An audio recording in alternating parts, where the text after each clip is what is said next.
Good afternoon. This is Marcia Weeks, and you're watching the Marcia Weeks Show. We are coming to you live from Barbados, beautiful, sunny Barbados, and this is our special lunchtime edition. We're normally on every Sunday, Monday, Wednesday, and Friday at 7 o'clock in the evening. In fact, we have a show at 7 o'clock this evening, but we're on because we have something special that we have to do today. And those of you who are watching, you know that in Barbados we are dealing with the cybercrime bill, which is just in a matter of days. In a matter of days. The prime minister, the government is saying that they are planning to pass this bill in Barbados, which for many Barbadians, we're very, very worried because for us, we believe that it infringes on our constitutional rights and our human rights. And we're going to discuss that a bit more today. But more importantly, we're going to take a look at what's happening in Guyana. And we're going to get an update and basically put that whole scenario in context. So I want to welcome those of you who have logged on. And like I always say, I'm going to ask you kindly to like and to share so that people can find us. I know we're not normally on at this hour of the day, but it is too important. It's very, very important that we are on. Good day. I'm seeing Smiling Butterfly is saying greetings. The Marcia Weeks family. So greet Smiling Butterfly. We're going to ask you to share and let people know that we're on. It is very, very important that we do this. The 14th of June, it's just around the corner. And so we have to be very, very vigilant as to what is happening in Barbados. This Saturday, which is tomorrow, the 10 o'clock tomorrow, we are going to be at Redmond's Drive, right there on Fontebelle. Fontebelle, you will see it's a crossroads right there where there is the lights, where you have the lights. That's where we're going to meet. And then we're going to march from there to Independence Square. Why are we doing that? We like the hot sun? No. But we're standing up for freedom of expression, freedom of speech in Barbados, which, based on this cybercrime bill, will be non-existent. Based on this cybercrime bill, what has happened in Guyana with this man, Kidackie Amsterdam, could happen right here in Barbados. And today we have Rickford, Burke, who is going to come on the show, and he is going to be telling us a bit about what's happening in Guyana with this young man, Kidackie Amsterdam, and just look at the possible implications to us in the Caribbean. We all know what has happened with Chris Muslist in Trinidad, where a YouTuber again was arrested and has a charge against him right there in Trinidad. And so, of course, us in Barbados are wondering what's happening in the region. What are we afraid of? Why isn't we don't, you know, do we have a problem with people expressing their thoughts, their opinions, etc.? And so we want to take a look at that, and we are just waiting for our guest to join. But while our guest joins, as he's coming into the studio, again, I'm going to ask you to share. And I wanted to just take a look at this particular little blurb that is going out here. And this is based on Section 20 of the Cybercrime Bill. Our government is saying that if your post has caused annoyance, inconvenience, annoyance, inconvenience, danger, obstruction, embarrassment, insult, injury, humiliation, intimidation, hatred, anxiety, or substantial emotional distress, you are fined 70,000 and 7 years in prison. So if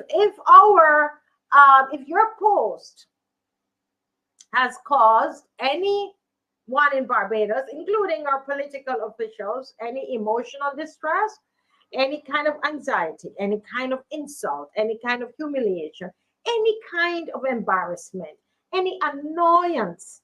You're annoying me. Every time you come on and you talk about the cybercrime bill, Mrs. Weeks, it's an annoyance to me. It's an inconvenience. You could be fined $70,000 or 7 years in prison. And that's what we are talking about. That's what the protest tomorrow is about. 10 a.m. 10 a.m. right there, Redmond's Drive in Barbados. We're going to be there, and we congregate there and go right to Independence Square. And it is all of these things that we are concerned about, and especially when we see some of these things happening right across our other countries in Guyana. Now, what does the Barbados Bar Association have to say about about the cybercrime bill? They have a lot to say, right? And the Barbados Bar Association says this is the Law Reform and Legislation Committee says the committee concludes that the level of debate and interrogation of this bill to date has been inadequate, given the very serious power which is being vested in the state and in private individuals in matters protected by the Constitution. That is to say, the rights of privacy and expression. Unless amended, the bill will face challenge in the court. The Barbados Bar Association, not Marcia Weeks, not the Marcia Weeks show. This is the Barbados Bar Association. And so this is exactly why we are marching on Saturday, tomorrow, 10 o'clock. And we have our roadside parliament, which is going to be on Sunday evening at 5:30 p.m.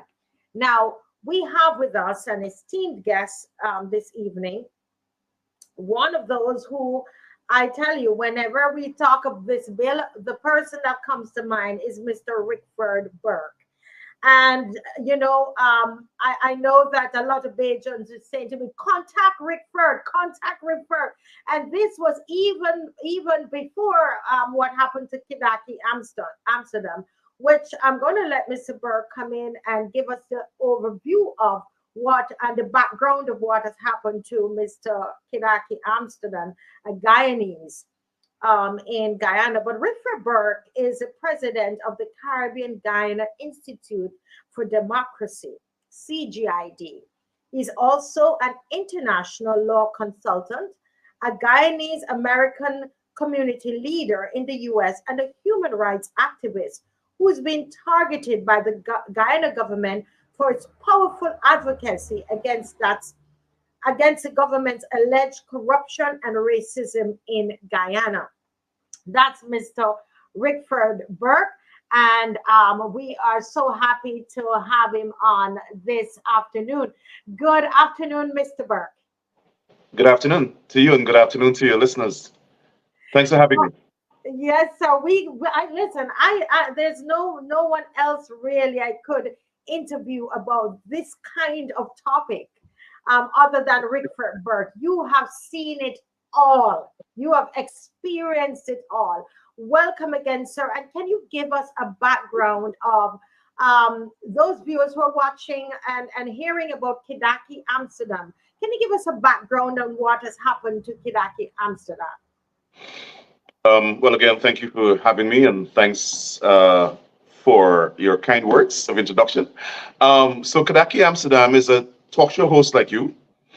Kidackie hosts a morning show called Buxtonian Morning. To give you a history, Buxton is one of the villages bought by slaves. It's probably the most activist Black village in Guyana, or one of the most. During the colonial era, the people from the village of Buxton on the east coast of Demerara, which is, I would say, about maybe 20 miles from Georgetown or less. They wanted to speak to the governor general about the concerns of the village. And so the governor general was passing along with a train. Yes. And this is a true story. And he had no intentions of stopping in Buxton. And the people on Buxton went on the line and stopped the train. So the history of Buxton is that Buxton people stop train. So if you understand, so if you understand that kind of language, is a very activist village. And so Kidackie has a hard-hitting morning show. Yes. And 2 weeks ago, Congressman Jonathan Jackson visited Guyana at the invitation of the president. I'm trying to put everything into context. Yes. So Jonathan Jackson's father is Jesse Jackson, a renowned American civil rights leader who was actually with Dr. Martin Luther King Jr. when he was shot and killed by white supremacists.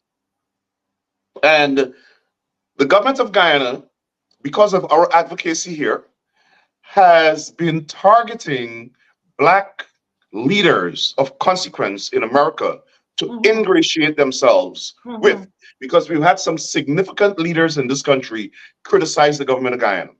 Yeah. And so as a counter to that, they're seeking out the Jesse Jacksons and the Benjamin Crump. And, you know, those Benjamin Crump is the leading Black civil rights attorney in America, or at least one of. And so we had a Washington conference last year, as you probably remember. Yes, I remember. The government was spooked by the conference, and they decided to hire a lobbying firm and spend $61 million attacking me and the Washington conference. And their lobbying firm arranged for them to come to rebut the conference because the government was demanding to be participants of the conference. Yes. And as part of their rebuttal, their lobbyists arranged for them to meet with Congressman Jackson and some other Black members of the Congressional Black Caucus. And apparently, when he met with Jackson, he invited Jonathan Jackson to Guyana. So during the time when Jonathan Jackson was in Guyana, to me, they wanted Kidackie Amsterdam's program, because it's a Black Power awareness program. They wanted Kidackie Amsterdam off the air. So since back in February or March, I think, a caller on his program had advocated or made comments to the effect that they should cut off the heads of the 3 leading people in the PPP. And Kidackie Amsterdam, immediately after that call ended, issued a disclaimer saying that he did not subscribe to violence, but he did say that some people in the country might want to see the backs of those politicians. And you know what that means, meaning that people want to see them voted out. But they waited until Jonathan Jackson was in Guyana, and they arrested Kidackie Amsterdam for cybercrime, for inciting violence against the president and members of the cabinet. And they're citing a portion of the unconstitutional cybercrime law callously passed by the last administration, much to our objection. And that law says that any person, whether inside or outside of Guyana, who incites or encourages any acts of violence against a public official, or does anything to embarrass and denigrate any public official, commits a crime. And so that's what they charged Kidackie Amsterdam with. But they don't have a leg to stand on because Kidackie Amsterdam did not repeat those words. Secondly, it was a call from the internet. I'm not sure how the government of Guyana intends to invoke jurisdiction on the internet.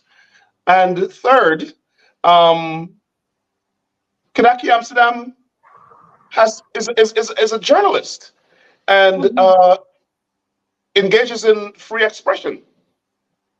So I don't know that somebody who makes such a statement on the internet, and particularly possibly the call originated from overseas, how the Guyana police force or the government can think they have jurisdiction over that call. But those last 3 are matters for the court to decide. But Mm-hmm. fundamentally, you cannot charge somebody for something they did not say. We all know Right. that in the law, you have to, if you want to apply the law, you have to look at the literal words, right, Ah. of the legislation. And the law says if someone encourages, albeit the law is unlawful, and I'm pretty sure during this period, his attorneys will challenge the law, Mm-hmm. but um, he did not encourage. As a matter of fact, he discouraged it. He said that he did not subscribe to the promotion of violence, but they charge him. And we believe that they charged him because they did not want Jonathan Jackson to listen to a call-in program where members of the Black population are complaining about the government. Now, let me say one last thing about that visit. The visit backfired because we demanded that the congressman meet with the opposition, and he did. When he met with the opposition and he heard all of the complaints, he decided to go to the village of Mocha. And Mocha is a black village, just like Victoria, historic black village, bought by slaves. And when he went there, people were able to tell him about the government coming there and breaking down the homes of black people and Oh, removing wow. them allegedly for because they claimed that their homes would be in the part of the road. The homes were not in the part of the road. What they wanted to do is clear that land because when they constructed a new highway, that will become prime land, and they wanted those black people off of that land. Now I understand their East Indian support. They're giving out those lands to East Indian businessmen. So they were able to talk directly to Congressman Jackson about the racism that they experienced, the brutality, where the government sending people there and bulldoze their homes and kill their cattle and bury it and drag the people who didn't want to leave their homes, black women and children, through the mud. The police officers did that. So the people were able to talk to Jesse Jackson, Jesse Jackson's son, about that Mm-hmm. experience. And while they were talking, a woman said it was racism. And Kwame McCoy, who's a black young man in the government who does their bidding, attempted to stand up to abuse other people. And the congressman stopped him and said, "No, I didn't come here for this. I want to hear only from the residents. I want to Yeah. hear from the residents so I could go back and report to the American government what I experienced here." And so he shut him down.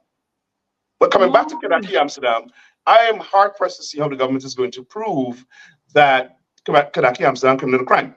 But most important, they are not looking to win cases in court. Not since the government came to power, they didn't win not one criminal case. And Mm-hmm. they've charged all the black activists. Every single black talk show host in Guyana has been arrested under the cybercrime law. You serious? Conversely, any black person, every black person who has made a report under the cybercrime law, the matter has not been investigated, including members of parliament. Hold And a minute. So you're going a mile a minute there, and so you're saying to me, and this is why I wanted to talk to you. My viewer said, get Rickford Burke to understand the context. So you're saying that since the cybercrime bill has come into effect, that a yes, lot of black talk show hosts have been arrested in Guyana. all, all, All. not a lot, all, including members of parliament, all. Wow. And Wow. they're not only targeting the black talk show hosts in Guyana, they're targeting black talk show hosts outside of Guyana.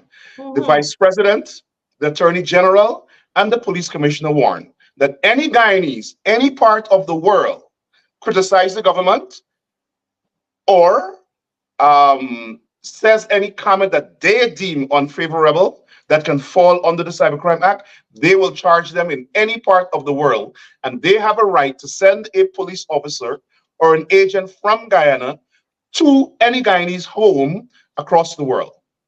Mm. Wow. My God. Now, yeah, Now, we have a law here called Stand Your Ground where you can shoot somebody to kill them if they come into your space and threaten your privacy. So I wish them good luck with that. but let me just you said something there that is very interesting. The context under which they arrested Kidackie.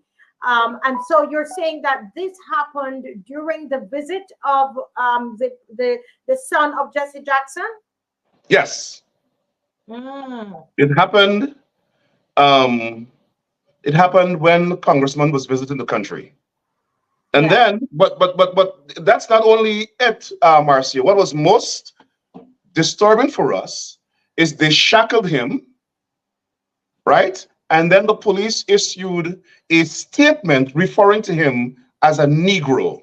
So conjure up in your mind a black man being arrested for something that he did not do. Mm-hmm. He is shackled and listed as a Negro. That sounds like lynching to me. And that sounds like the Guyana government, the PPP government, is engaging in cattle slavery. Wow. And it, oh my Lord, this is, you know what? I saw some I have some footage that I want to play Sure. for and I must say that I did not get a chance to take out some of the language out of this one, but you know, I don't believe in expletives and so on. I want to warn my my viewers, but I thought, Rickford, this was too important not to show it. I saw this footage a while back online, and I want to play it and then ask Mr. Burke if this person has been arrested under the cybercrime bill. But let's just play. Let me find it and play it. In the meantime, guys, I want us to share, and this is the news behind the news. You see, this is what happens when we go and we get that news behind the news, because it's important,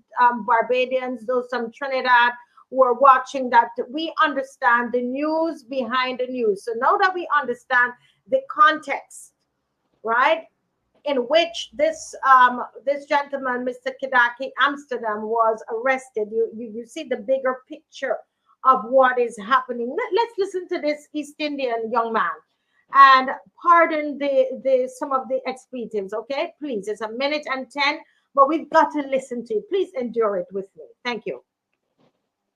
And the fucking next thing is, police now against fucking police. Here's the next thing. The fucking police, them all look like a fucking thief. Yeah, black man that's like fucking jump houses. Yeah, fucking Matty black man, shoot you like a Matty black man. Your mother's gonna get fucking sense, eh? The fucking man down there in Ghana. Oh, mother's gonna is the policeman. Yeah, I gotta look for. Kill the police out. No fucking cool the people do ya not. Is yeah, old Matty black man shoot a Matty black man. And your mother's gonna get from fucking racist now, eh? And your mother's gonna dotage bad black man. And your mother's gonna get sense. Like I can never fucking go to school. I need to go fucking school. And your mother's gonna dotage bad. I never see fucking black man so yet. Eh, burning fucking burning up fucking people vehicle. But hey, black people and pies and your mother's gonna out keep a party. And fucking make sure invite all your mother's gonna all the black man in this country. Cook and get your mother's gonna feed and show pies in your fucking food and get you dead out of your mother's gun. After that kind of get no fucking sense, black man. Me said I am known as fucking Gaza on TikTok. I kill all your mother's gun out if I get the fucking chance to kill black man. I shoot.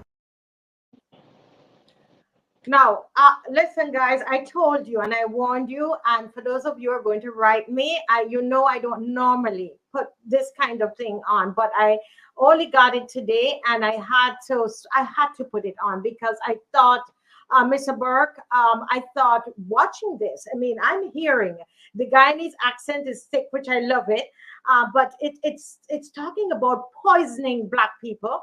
He threatens to hold a party and poison black people. He's threatened to kill the black policemen in Guyana. And my question to you as a Guyanese and as someone in law, do you know if this young man was charged with the cybercrime bill? He was not, and he actually lives in Guyana. So he was never charged. He was not, because he's East Indian. Let's face the fact. He's East Indian and his family supports the government. Now, let me put this in context. When he made that statement, there was outrage throughout the society. The police didn't even pay him a visit. I understand that the Ethnic Relations Commission issued a statement and he apologized. But apologizing is not atonement for a crime, a significant crime like that. He said, kill all the black police officers, and he said, kill all the black people in the country, right? So East Indians are allowed to do that because they're above the law, especially, sorry, not only especially, East Indians that support the government. Because the East Indians that don't support the government, they treat them the same as they treat black people because they're upset with them for associating with black people in the first place. Now, he said that, nothing happened.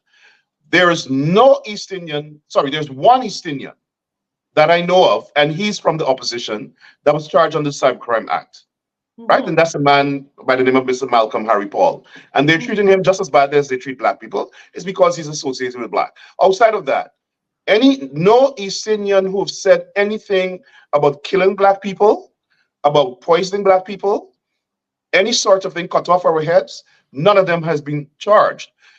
Several members of parliament are targeted by PPP supporters. One particular person by the name of Critic. I noticed that former Minister Sabona Brooms sued him for about $500 million, and he apologized in court yesterday. Yeah. But he attacks all of us. He's associated with Bar Jagdeo, and he does all of Bar Jagdeo's dirty work. Never been charged. As a matter of fact, why charge him? He just got $1 billion in government contracts. He's never been a contractor. So that's his reward for attacking black people.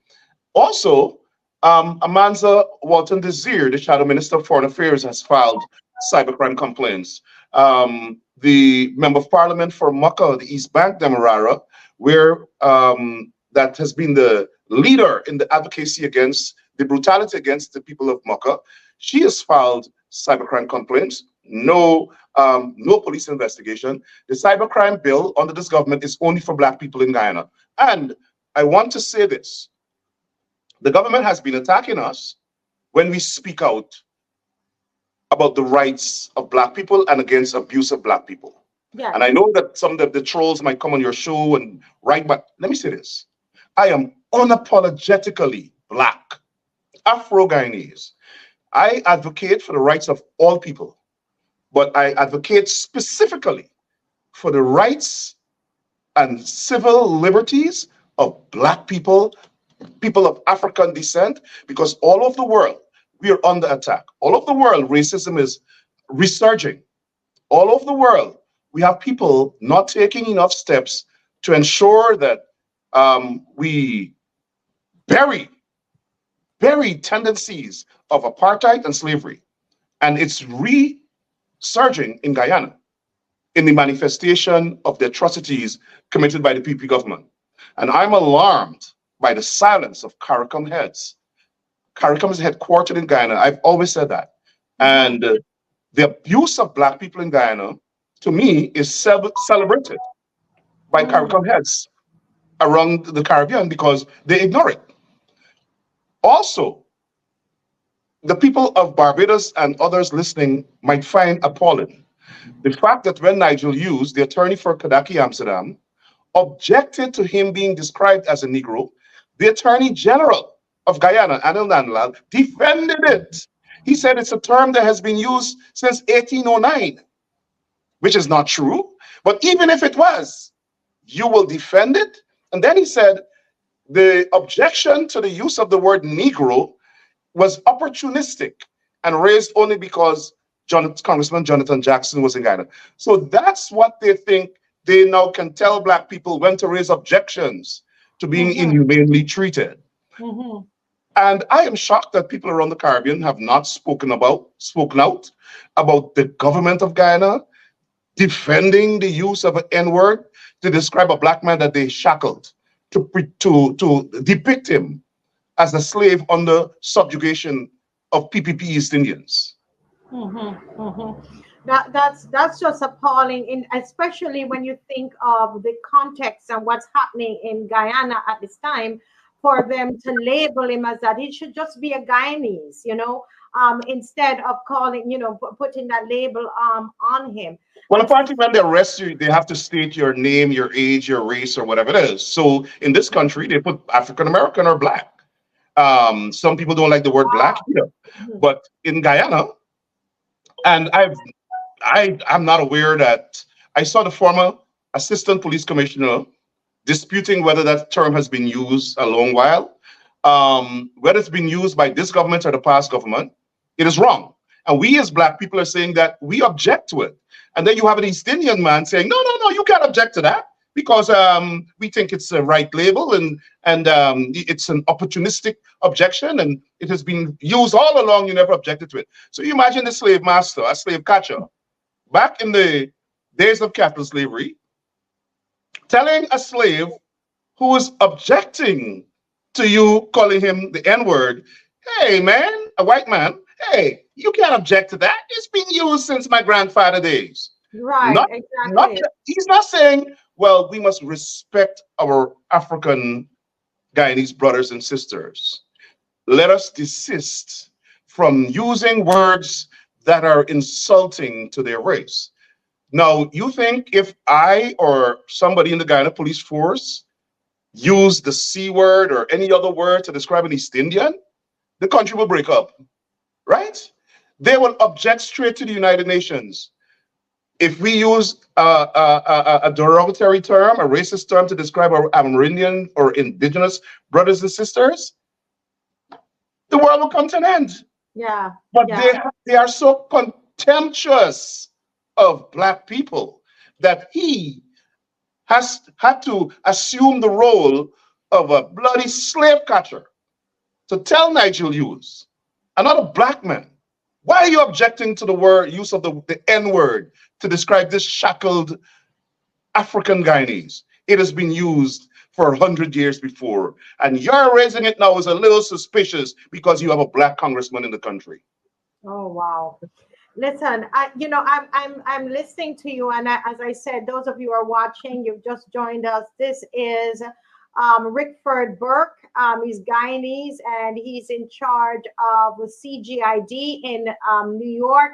And he's a human rights activist, and who, as you said, you hear, is a proud Black man who advocates on behalf of the Black people, Black Guyanese, which we've been broadcasting for, this is about 3 years, about the plight of Black Guyanese. We're probably the only podcast, outside of Guyana, that talks about these kinds of things consistently. And I've been, listen, they have used the Facebook to try to, call me all kinds of names. The Indo-Guyanese have called me, monkey, and they call me all kinds of names because I've been broadcasting about what is happening to Indo-Guyanese. And we're so happy that you have come and given us the context. And we are seeing and hearing about the number of Black talk show hosts that have been targeted by the cybercrime bill in Guyana. And I think that this is important for us in the Caribbean to understand what is happening in Guyana and how it relates to us, especially us here in Barbados, where they're planning to pass the cybercrime bill in a couple of days. But let's hear from, there's another video that I came into contact with this today. And this is of your vice president. Your vice president. And I really want to ask you again, if I'm going to play the video and ask you what has happened to this vice president. Has any charges been brought to him as it relates to the cybercrime bill in Trinidad? Just listen. I want our viewers to listen. In Guyana, not Trinidad, Guyana. In Guyana, sorry. And listen to this carefully. And there will be consequences. If they think that they can rig the elections and have the kind of peace that we have now, they're wrong. Very, very wrong. I hope they're not thinking that in their calculation. I'm making it clear about that. And it's not coded language. It means, I said it, the nature of the struggle changes. So you look at how people, when you have a legitimate government, a government that you accept as legal, there are acceptable forms of struggle. You can protest peacefully, you can go to the parliament, you use the rules. But if they don't live by the rules, they come to power without observing the rules, then the other side should not be bound by any rules too, because it's a a freedom struggle. It changes from a struggle within a democracy, an established democracy, to one of freedom, fighting for freedom. And that's different.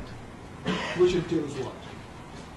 Well, I don't want to define all of that. You let Harman guess what that means. Let Harman guess what that.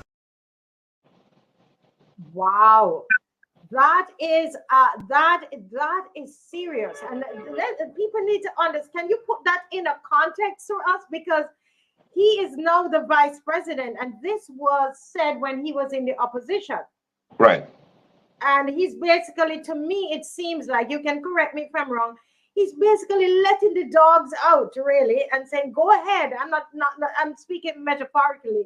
He's saying, go ahead and attack them because it's an illegitimate government that is set up. Can you, am I right in my understanding? Well, he declared war on the government. I mean, you're trying to put it nicely. He said there should be no rules, there should be no law, they should obey. They can just do what they want. His party is going to do whatever they want. And his party has a history of doing exactly that. In the 1960s, before I was born, they declared war on the government.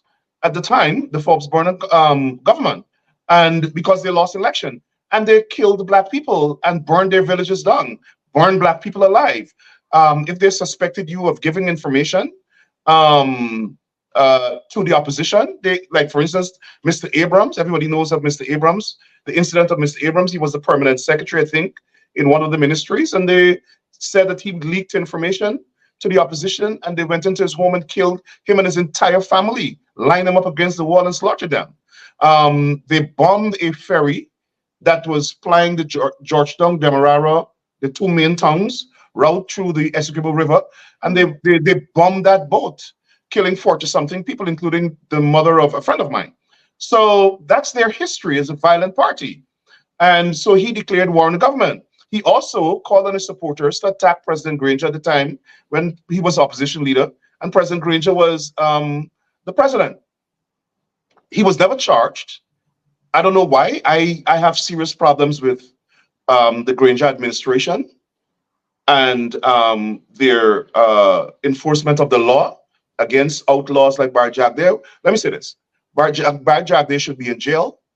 I've called for an investigation. When he was president of Guyana, you know, he did a Putin. You can only serve 2 terms in Guyana. He was the president. He served more than 2 terms.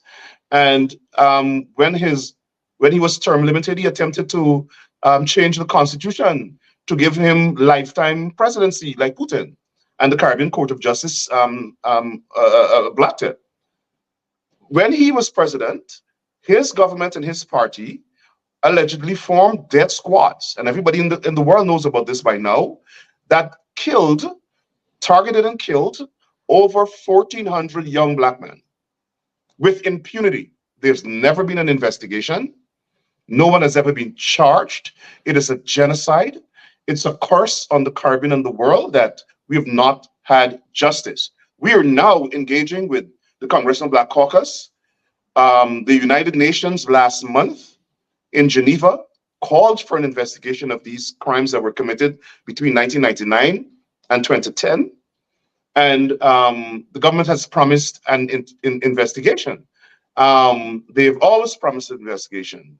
David Granger, when he was president, let down the Guyanese people by not having a commission of inquiry into these murders. So Bar Jagdeh is accustomed to saying things and getting away with them, thinking he's all powerful.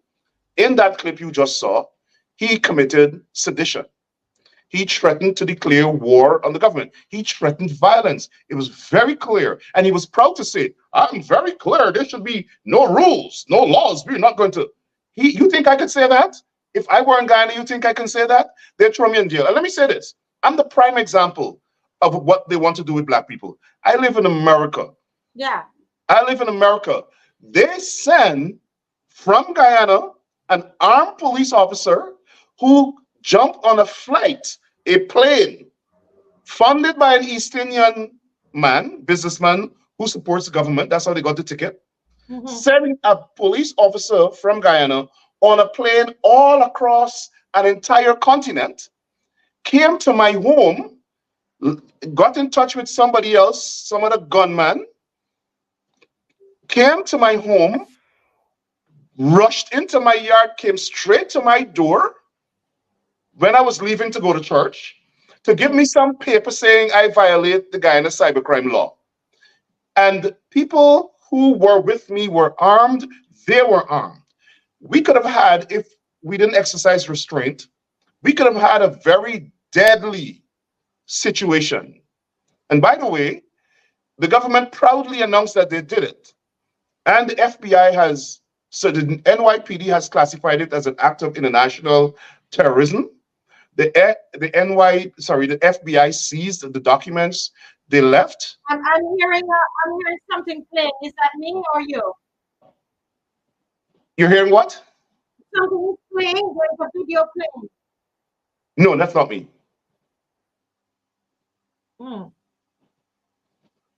Yeah, go ahead, please. Right, I'm not sure if you heard what I said before. Yes, I heard, but just repeat because there was a competing noise coming through.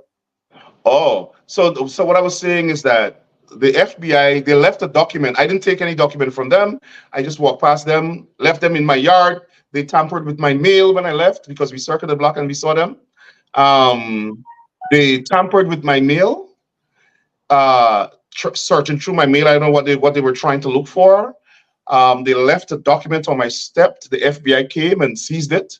So there's an investigation launched by the Joint Terrorism Task Force, the NYPD, and the FBI. Oh.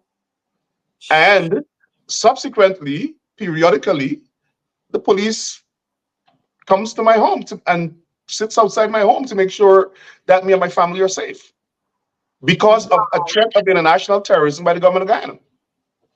My God! In fact, I have you know, Rickford, I have a video here, and this is from I think it's from a congressman. Let me just play that because sometimes, you know, I think sometimes when we speak of these things, people are thinking that, you know, it's a made up thing. And I'm just gonna play two videos and you can comment on them. Okay, let me Sure. just play one here. And certainly the folks back home in Guyana, living right now under very difficult circumstances. A government that has consistently not treated everyone consistent with the principles of equal protection under the law. And we're not going to tolerate racism here. We're not going to tolerate racism down in Guyana either. Wow. Can you give us a little explanation on this particular video and the context of it? Well, that's the Democratic leader in Congress. That's the most senior Democrat in Congress. Matter of fact, you can consider him to be the third most powerful person in America, after the vice president. And so that's Congressman Hakeem Jeffries. He's from New York. He, as I said, is a Democratic leader. He's a very good friend of mine. And he was addressing Guyana Day, Seventh-day Adventist Guyana Day. And he made those comments. And, you know, the government has targeted him since. As a matter of fact, the same vice president, has threatened to bring him down. And any other Democrat that support me. Wow. He's all powerful. He's going to bring the congressman down. Instead of looking at what is happening in Guyana. If you're just joining us, this is Mr. Rickford Burke, and he's a human rights activist. He's based in New York.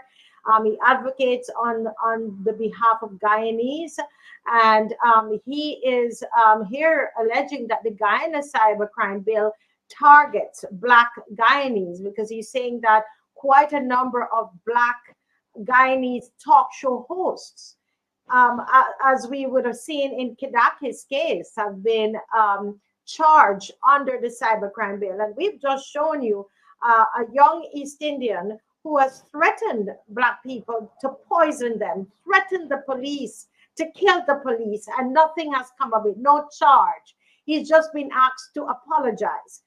But there's been no charge. What's the difference between Kidackie and this Guyanese? What's the difference between Kidackie and the vice president, who basically is saying You know what? Let's go out and target the those in the government who are against our party, or who's those in the government that we are against. Let's go and target them. And nothing, it doesn't seem like nothing has happened as a result of what this video is saying that occurred. There's another video actually, and I just find it so interesting. There's another video of this of the vice president, and I just want our viewers to watch this video. When the ministers or Granger or Nagamutu come here after the 21st of March, you say to them, walk behind them, chase them out, they're going to be illegal. Say to them, you're illegal. Free up the country, you're undemocratic. They're going to face a different situation right across the country. We're going to get teams of people to picket them everywhere, in their homes, in their offices, everywhere. So he's basically repeating, and these are his words, not doctored, his words. He is inciting violence against the government and members of the government. He named the president. He named the prime minister. He named ministers of the government. He was never arrested. The fact of the matter is that Guyana cybercrime law does not apply to East Indians. They are using the law to target Black people. And my contention is this: we must do exactly what they do to us. So my view, this is my view, and I want to use very cautious language because I don't want to jeopardize your show. I believe that what is good for us is good for the PPP. That's all I say. I believe when it comes to these matters, an eye for an eye. Look, if this government changes, or when it changes, because they're not going to be in power forever, the opposition and we in the diaspora will have some influence in terms of the people who vote for them, because we would probably have to also campaign and advocate for people to vote this government out of power. Exactly what they did to Black people, we must do to the people in the government. We must hold them accountable if they committed crimes. They must be charged, arrested, and prosecuted. I believe Bart Jagdeo should be prosecuted for conspiracy to commit genocide. We have written to the World Court before about this. We know that he has allegedly been involved. His government has been involved. His Minister of National Security is now dead, but telephone records show that he was the head of the death squad. And I believe that any person who was involved in the slaughter, the extrajudicial killing. These are all allegations. So we just want, and you said it. So right. Any person, well, it's not an allegation that the people are dead. They were all shot down, right? So any person who was involved in the slaughter of these 1,400 young Black men should be charged, prosecuted, and if convicted, they must face the death penalty. And I believe included in that should be Bart Jagdeo, because he was responsible for the government. Now, in Suriname, you have the former president who was just convicted of murder because he inspired, allegedly caused, not even allegedly because he was convicted of it, his men to shoot and kill 14 people. And he was just convicted, he was just convicted of murder and sentenced to, I think, life imprisonment or a long prison term. So who's Bart Jagdeo? When he was allegedly involved in the forming and alleged financing of these death squads. Yeah. I'm listening to you, and Brenda Burke is here saying, I agree, Mr. Burke. Stephen Knight says, amen, I agree. Brenda Casey. Don't say Burke, they might think I said that of Brenda Casey. Sorry, Brenda Casey. Yeah. And somebody's asking, when is the next general election in Guyana? The next general election in Guyana is due in 2025, next year. Yeah, 2025.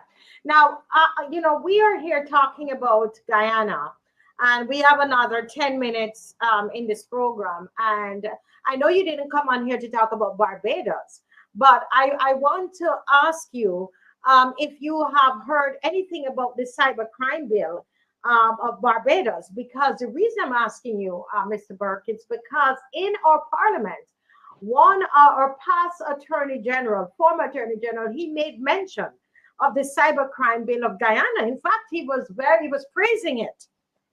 The former attorney general was praising the cybercrime bill in Guyana and said, but look, it's passed in Guyana and Guyana is okay. You know, have you seen the cybercrime bill of Barbados? And what is it that you, as an attorney, and as a human rights activist, somebody who's seen the effect of the cybercrime bill in Guyana, what do you say to Barbadians, Mr. Burke? Well, I don't practice law, but I consult in international law. But I've seen aspects of the bill. I've seen the statement by the Barbados Law Association, and the aspects of the bill that I saw are similar to the Guyana cybercrime statute. And I don't believe that those types of laws are constitutional because they infringe on people's right, freedom of speech, freedom of expression. And I think that if that bill is passed anywhere in the Caribbean, any bill, any legislation in the Caribbean that infringes on people's rights, just like the Guyana Cybercrime Act does, it should be challenged in court all the way to the Caribbean Court of Justice. And even if the Caribbean Court of Justice allows it to be enacted, the people should take to the streets and express themselves and demand the legislation be corrected, because this is your right. Governments around the world are grabbing power, more power for themselves, and infringing on the rights of people. And I believe that we are heading down a slippery slope to autocracy whenever we enact these types of legislation, whether in Guyana, Barbados, Jamaica. I bet you they don't enact that kind of law in Jamaica. I guarantee you. I could close my eyes and say, no Jamaican government. Well, you're Jamaican, so you know what I'm talking about. Yeah. No Jamaican, well, you're born in Jamaica. No Jamaican government would take God out of their mind and enact a cybercrime legislation with those types of draconian measures. It's not going to work in Jamaica. And it shouldn't work in Guyana, and it shouldn't work in Barbados either. And so I am not attempting to interfere in the affairs of Barbados, but as someone who's Caribbean, who is an advocate for people of the Caribbean, I think that the parts of the legislation that I saw should be taken out. We demanded this when the short-sighted Granger administration was enacted this bill. We pressured them. They removed, it was even more draconian than that.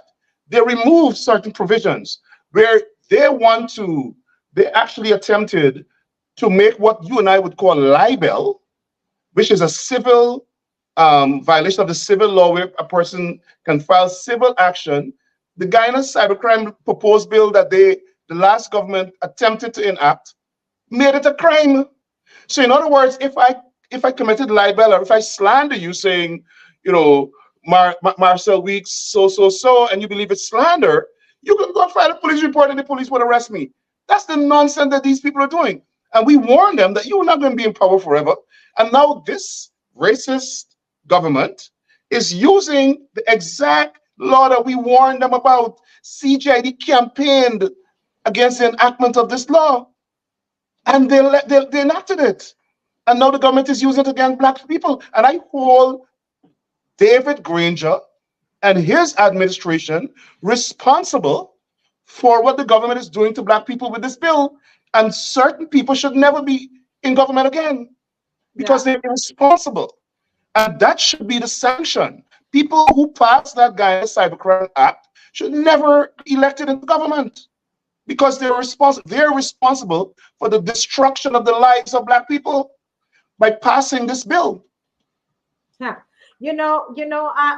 Thank you for that, Mr. Burke. The Barbados Bar Association is saying their law reform and legislation committee of the Barbados Bar Association, they gave a report to the Joint Select Committee of Parliament on the Cybercrime Bill of 2024. And they say that the committee concludes that the level of debate and interrogation of this bill to date has been inadequate, given the very serious power which is being vested in the state and in private individuals in matters protected by the Constitution. That is to say, the rights to privacy and expression. And that's what you're talking about. And he said, and the Barbados Bar Association, not Rickford, Burke, and not Marcy Weeks, is saying, unless amended, the bill will inevitably face challenge in the courts. And a part of the bill, Mr. Burke, I don't know if you saw this part where the Mia Motley-led government, this Mia Motley-led government is saying with this cybercrime bill, per section 20 of the cybercrime bill, if your post on Facebook or wherever social media has caused annoyance, you see how frivolous that is? I'm seeing it. Yeah, I saw it. Inconvenience. I mean, inconvenient. Could you believe that? A government is saying if you inconvenience them, you commit a crime. I think it's ridiculous. It's reckless. It is absolutely reckless and a grab of power for a government to attempt to pass that kind of legislation. And I would urge the government of Barbados to take that nonsense out. I mean, what they're building is Stalinist society where people's rights would be stifled. They're attempting to stifle dissent, and they're cloaking it in terms of a cybercrime bill. But what they're trying to do also is take jurisdiction of the internet. I don't understand how, and I would like to see how the courts rule. You have to take jurisdiction of something that is in your country. The internet is not in Barbados or in Guyana. It is an international interchange of ideas, views, and applications and expressions. How can one government assume jurisdiction over it? You have to assume jurisdiction over citizens within the geographic area of your country. And to me, for instance, this Marcia Weeks show, it is not original. You might be physically in Barbados, but the platform that you're using is not physically in Barbados. So if you are in Barbados, so if you make a statement that violates Barbados law, maybe you break the law in Barbados. But I don't understand how the courts could assume jurisdiction of where you spoke, because where you spoke is not in Barbados. So it's a very complex issue, and many governments around the world is grappling with this point. Now, in the United States, the United States actually created the internet, right? The United States military. So you can say it originates in the United States. But I have a difficulty with governments trying to govern the internet. Now, if a person and this illustrates the point I'm making. Let's say a Caucasian man in Germany makes a statement that violates the law in Barbados. You mean to tell me that the government of Barbados is going to go to Germany and try to extradite the man and bring him to Barbados and try him? It's not possible. So it's the same thing. It's the same medium. So I don't know how a government can assert jurisdiction over the internet. Yeah, and it speaks to their insecurity and their grab for power and to and a desire to control the people. Yeah. And you know, Mr. Burke, it is for this reason that we are having our march tomorrow. Barbadians, I know that a lot of you are at work and you're going to see this later this evening. But this is so important. You heard from Mr. Burke that, you know, what's happening in Guyana as a result of this law, where lots of talk show hosts, especially those who are Afro-Guyanese, are being those are the ones being affected by this and being charged by this cybercrime bill. And this cybercrime bill, the cybercrime bill of Guyana, is actually the one that was being raised up in our parliament to say, look at Guyana and they're okay. And we're hearing that they're not okay. So we're asking every Bajan to come out tomorrow at 10 o'clock. 10 o'clock, right there. We're going to be right there at that crossroads, right there. We're going right to Independence Square. Okay? Right to Independence Square tomorrow at 10 o'clock. All right? 10 o'clock tomorrow, and that's what's happening. We have our march. But before we go, you spoke about having they want to reach into another country to get people, and I came in our cybercrime bill, they have that too, that they will be able to get you even if you're in another country. And I don't know how they're going to get that happen. But listen to Letitia James. She is, and you will tell us more about her, but listen to her, what she had to say concerning Rickford Burke when they were planning to, they claim they're going to get him in the U.S. Listen to her.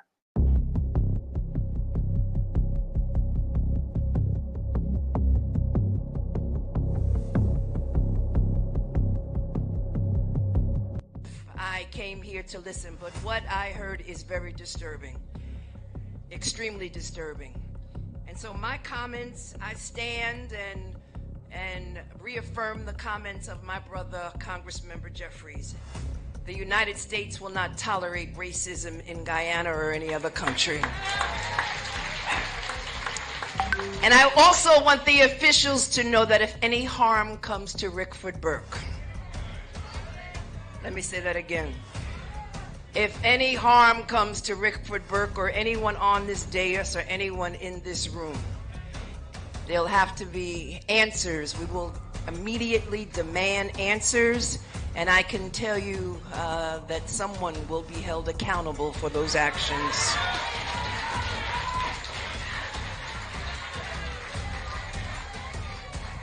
And for those who are in Guyana and for those officials who don't know me, my name is Letitia James, and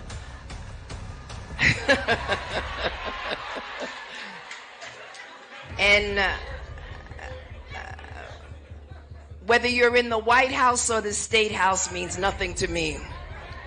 I fear no one other than my God.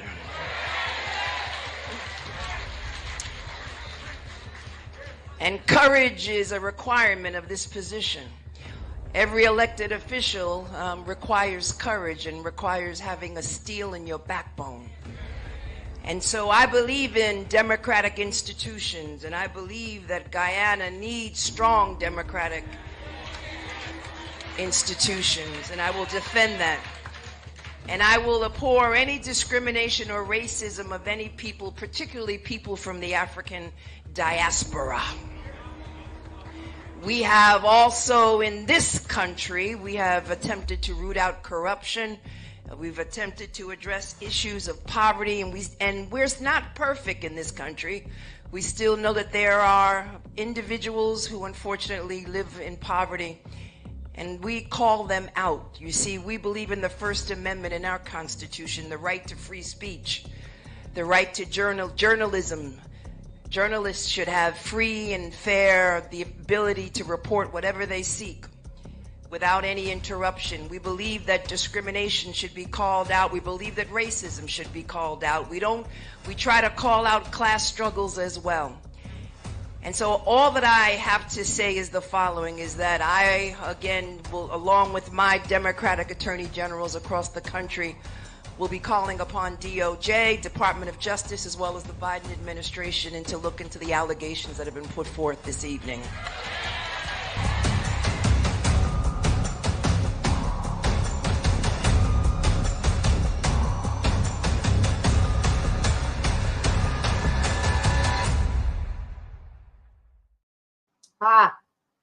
Well, there you have it. There you have it. And I know that our leader of the opposition challenged them on that. How are you going to get, reach your arms from Barbados to grab people from the U.S.? There are people in the U.S. now who can't come home. There are people out there who can't come home because of their fear because of things that they have said. Mr. Burke. So this is very great that this has happened. But let me hear your final comments and what do you say to Barbadians in these 2 minutes that we have on the show? Well, that was the Attorney General of New York, and everybody would know her because she's the person that just got the $500 million judgment against Donald Trump.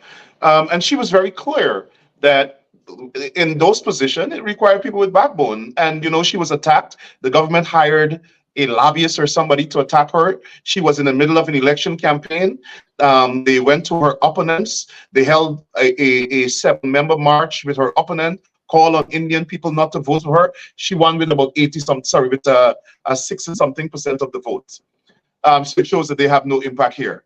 But what she said is important. She spoke about adherence to the Constitution, and she spoke out about people in Guyana who were attacking Guyanese here.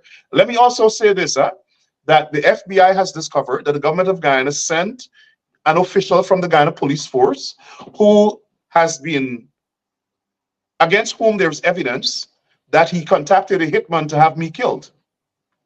And so the FBI is investigating that allegation or that complaint. And also, that individual was also recently stopped at the airport and questioned for 7 hours, and his telephone was seized. So the FBI is taking it seriously. I would encourage Barbadian Americans, if they're threatened in any way by anybody, they should report it to the FBI or report it to the NYPD or the police department in whatever state or town they live. What is absent from the cybercrime legislation that these governments are trying to pass is what is the action to be taken by citizens if the government commit those crimes, embarrasses, incites, inconvenience, and all of that. There's nothing. So the bill is one-sided. Now, I know somebody's going to argue, well, it says the bill applies to everybody, but the government enforces it. Do you think the government is going to enforce the bill against itself? So, for instance, let's say a senior official in Barbados attacks a citizen, right, at a public meeting, and that meeting is broadcast via the internet. That should be a violation of the Cybercrime Act. Is the police going to go and arrest that minister, prime minister, or whomever it is that makes the comment? No. So this is a bill to a power grab by governments to control their citizens and to stifle dissent. The other thing I'll say is that I'm not sure if you saw the news, but yesterday the Chief Justice had to condemn the government, the Vice President of Guyana, and the Attorney General for attacking the judiciary. So this is how far the government of Guyana has come because this thing is powerful. Teachers are on strike. The government, the government stopped paying the teachers. And the teachers took the government to court, and the court said, you can't do that. Wow. Striking for better working conditions is a fundamental right. The vice president cursed out the judge and said the judge is presumptuous. Now, we don't have judges like in Guyana like we had in some parts of the world, where that judge would have called him before him and throw him in jail for contempt. And then you had the Attorney General doing the same thing, attacking the judge. And yesterday, the Chief Justice had to put them to their place.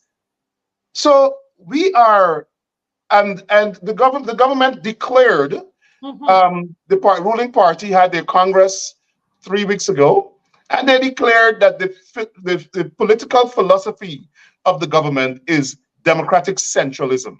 Well, democratic centralism is a system of government where decision-making is centered on one group of people or one man, and everybody else must obey those decisions. That is dictatorship. So the government of Guyana has proudly said that its underpinning philosophy is dictatorship, control by one group of people, and that's what's happening. And so my last set of words is this.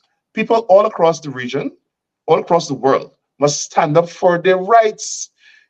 regardless of what legislation is passed, they will have to kill me. And I know that they're making all sorts of attempts to do it. And I have warned that when they succeed in killing one more person, they must never again be allowed to rule Guyana. Never. So I will say to the people of Barbados, it is your right to stand up and express yourself against any law or policy that you feel infringes on your constitutional rights. The Constitution is supreme, not laws that are passed by Parliament, the Constitution. And I'm happy that the Bar Association of Barbados has said, the Law Association, that they will challenge the bill if passed as is. Same thing with Guyana. I call on Guyanese from all sides of the political spectrum, from all races, to join together and challenge the Guyana Cybercrime Act, whether you support the PPP or not, because we know Guyana's politics. When one government changes, the other side is going to use the same law to get their people. So it is an infringement on all of our rights. So long as we're human beings, these cybercrime acts, these draconian acts that they're passing that infringe on our rights, it's an abuse of power, and we must challenge it wherever it is. We're not saying there must not be cybercrime acts. There's certain things, financial crimes and so on, that you possibly need cybercrime bills for, but not to attack people's ability to express themselves, whether you feel embarrassed, whether you feel inconvenienced, whether you feel threatened. Well, threatened is a different thing, or whether you feel slandered. That's why you have civil jurisdictions in courts, and that's why you have civil laws. So if you feel embarrassed or inconvenient, or you feel somebody slandered you, take it to court, sue them for libel. Yeah. Well, thank you so much. Thank you so much, Rickford Burke. You have been, since I've known you, you have been out there at the pinnacle of this, at the point of this. And every time it comes up, my mind goes back to you. And our viewers have been saying, where is Rickford Burke? We want to hear him. Sorry you could not be on on an evening. And we're going to probably have to try to work that out. But I know that they're going to get this around, and lots more people are going to see it. Everybody's going to share this. So thank you so much for coming on. And I want to say to you, stay safe. Thank you. Safe, and continue to advocate on behalf of African Guyanese. I said Afro-Guyanese earlier, and I was wrong in saying that. Afro is a hairstyle. With the African Guyanese, continue to advocate on their behalf. And to Barbadians who are watching this, I say levy march this Saturday, June 8th at 10 a.m. Redmond Drive to Independence Square. This is against sections of the cybercrime bill. God bless you. Thank you all so much for joining with us this afternoon. Everybody have Thanks for having me. Happy weekend. Yes. Bye-bye, everybody. Thank you.